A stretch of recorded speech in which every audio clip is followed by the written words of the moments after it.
Jeff was an interesting child from day one. As you can see, we were born on a farm.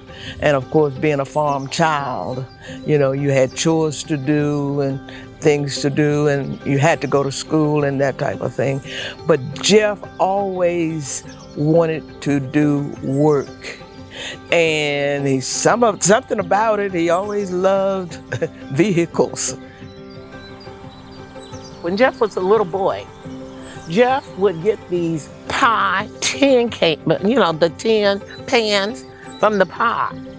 And Jeff would go up and down this road like he was driving the car. He would put it in reverse, a truck, he would drive. Everybody knew Jeff because that's what he did as a kid. So we kind of knew that was his passion. When I was 16, my parents had me purchase this car from this older man for $100, and I couldn't even drive. So, and one day, this is honest truth, Jeff taught me how to drive a car and drive a bicycle, and ride a bicycle at the same time. So he was 12 years old. I'm in the car, didn't know how, almost 17 then, didn't know how to drive, and Jeff was like telling me what to do, how to put it in pound to go and whatever. He would drive the car off the road and back all the time. No license at 12 years old. So like we said, we knew Jeff was gonna be a truck driver or something, you know, and that was his passion. He loved Sysco. Oh man, he would come home so excited. But his truck, you know, he always wanted to show it off. I mean, he took pride in the company, he took pride in the equipment, and he gave them 110%, not just 100%.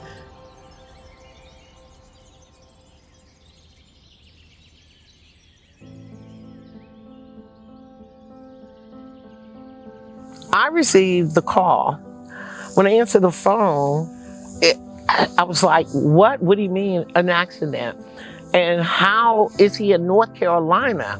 And they explained to me that he was found by just a wonderful citizen. We don't know who it was. We would love to know.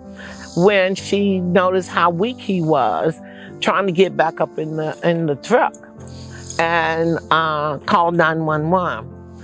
And it was urgent that someone give permission for them to do surgery to basically save his life. And of course, I said, yes, do whatever you have to do. So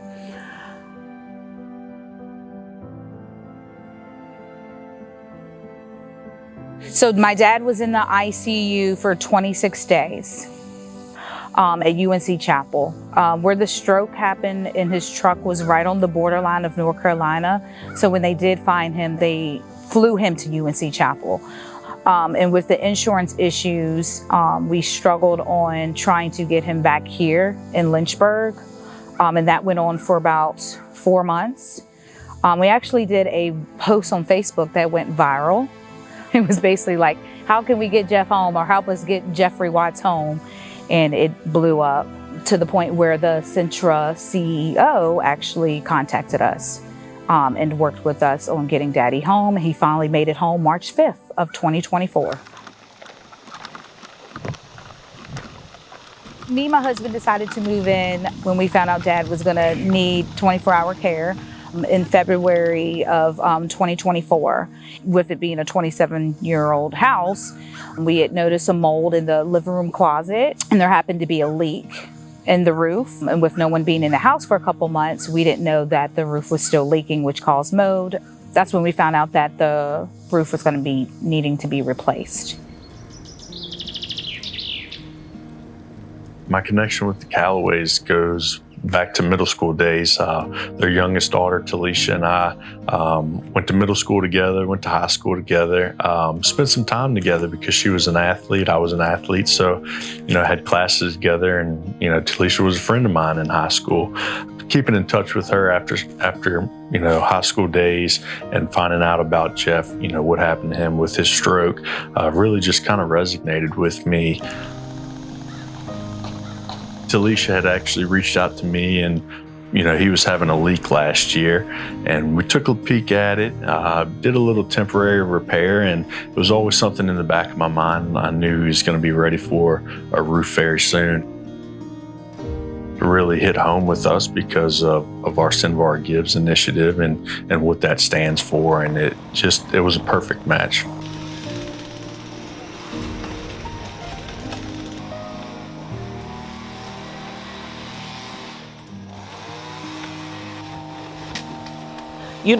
Finances got kind of tight after Jeff. He was the provider of the family. And such as the roof, it's kind of impossible now. You go from a hardworking man to now a man that's on disability and a fixed income, and just trying to figure out how we were going to be able to afford something we so definitely needed, in order to continue to live in this house.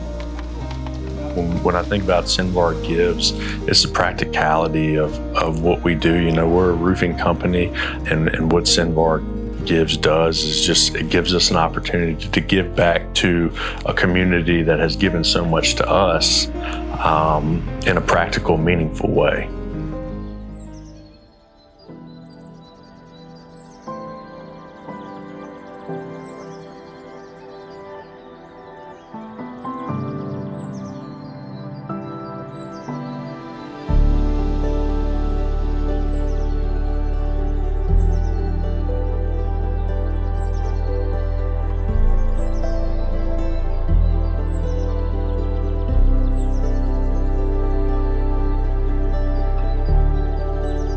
It's amazing, how things unfold in life. To people to come forward like you all, to do what you do, and the people that come to see him like they see him. You never thought that those things would happen, but it looked like when this happened, you began to see the blessings coming down from God.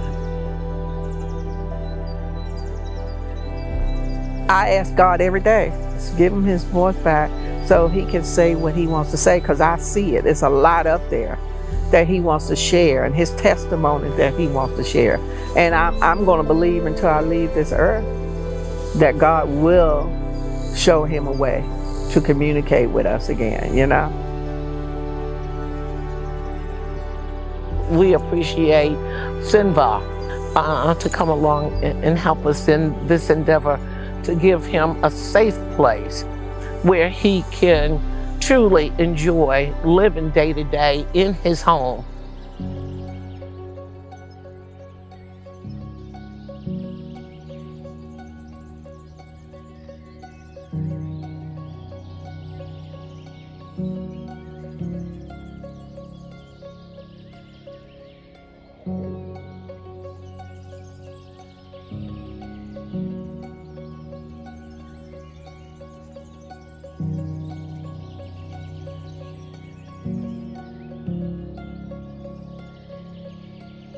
I cannot thank Cenvar enough.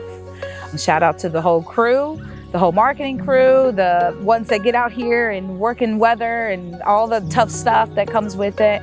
We're very grateful for what you guys have done, and just seeing that big smile again on my dad's face and those tears. And this is something he will cherish and remember forever. We all will. Just to see someone that gives so much, and to see someone else give back to him, has been overwhelming, actually. So, thank you.